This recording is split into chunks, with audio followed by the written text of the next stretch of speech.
నీ మీద ఎంక్వైరీ వచ్చింది, నీతో మాట్లాడాలి. ఒకసారి పక్కకు రా.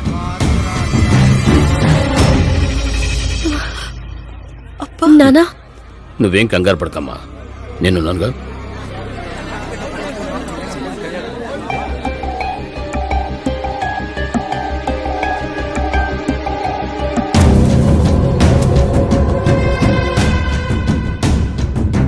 సార్, ఏంటి సార్ ఇది? తాళి కట్టే సమయంలో పెళ్లి కొడుకుని తీసుకెళ్లిపోతారేంటి? బ్యాంకులు లూటీ చేస్తున్న అసలు దొంగల దగ్గర డబ్బులు తీసుకునే వాళ్ళు వదిలిపెట్టేసి బీహార్ నుంచి వచ్చి చదువుకుంటున్న కాలేజీ స్టూడెంట్స్ ని పోల్ ఎన్కౌంటర్ చేశాడు. హ్యూమన్ రైట్స్ కమిషన్ నుంచి తను అరెస్ట్ చేయమని ఆర్డర్స్ వచ్చాయి, అందుకే చేస్తున్నాను. కమాన్. బాబా, నువ్వు కంగారు పడకు బాబా, నేను మాట్లాడొస్తాను.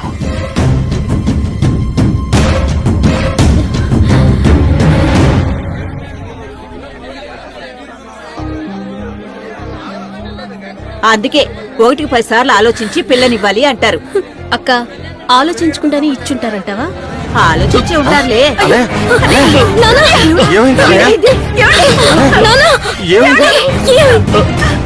సార్, ఆడపిల్ల జీవితం కొంచెం పెద్ద మనసు పెట్టి ఆలోచించండి. ఏదైనా ఉంటే పెళ్ళైన తర్వాత మాట్లాడుకుందాం. సార్, ఇది పోల్ ఎన్కౌంటర్ కేసు.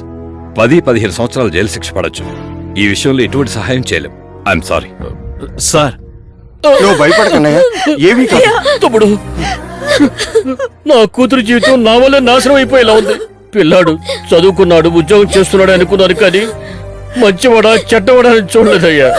నువ్వెందుకయ్యా బాధపడతావు? ఊరందరినీ మంచి మనసుతో పెళ్లికి పిలిచావు. నీ కష్టం వస్తే మేము వదిలేస్తావా? చూడండి, ఇప్పుడు పెళ్లికొచ్చిన వాళ్ళలో మీకు నచ్చిన మంచి కుర్రోడు ఉంటే చెప్పండి, ఇప్పుడే పెళ్లి చేసేస్తాం. ఏవయ్యా, ఈ సమయంలో మంచి కుర్రాన్ని ఎక్కడైనా వెతుకుతావయ్యా? వెతకాల్సిన అవసరం మీకే వచ్చిందన్నయ్య. మన బామ్మర్ది కొడుకు శక్తి ఉన్నాడు కదా. నువ్వు ఈ పరిస్థితుల్లో వెళ్ళి మీ అబ్బాయి మా అమ్మాయిని చేసుకోవాలంటే కాదంటాడా ఏంటి? బాగోదు తమ్ముడు, అయినా మర్యాద కాదు. ఇంతకు ముందు వాళ్ళ అబ్బాయికి మా అమ్మాయిని అనుకుంటే పర్లేదు. పీటల మీద పెళ్లి అయిపోయింది, మా అమ్మాయి మెళ్ళలో మీ అబ్బాయి చేత తాళి కట్టించు అని ఇప్పుడు ఏ మొహం పెట్టుకుని అడగమంటావో చెప్పు. బావా, ఏం మాట్లాడుతున్నావు? నీ కుటుంబం ఒకటి, నా కుటుంబం ఒకటినా? దివ్య నా చెల్లెలి కూతురు. అది కంటతడి పెడుతుంటే నేను చూస్తూ ఊరుకోలేను బావా.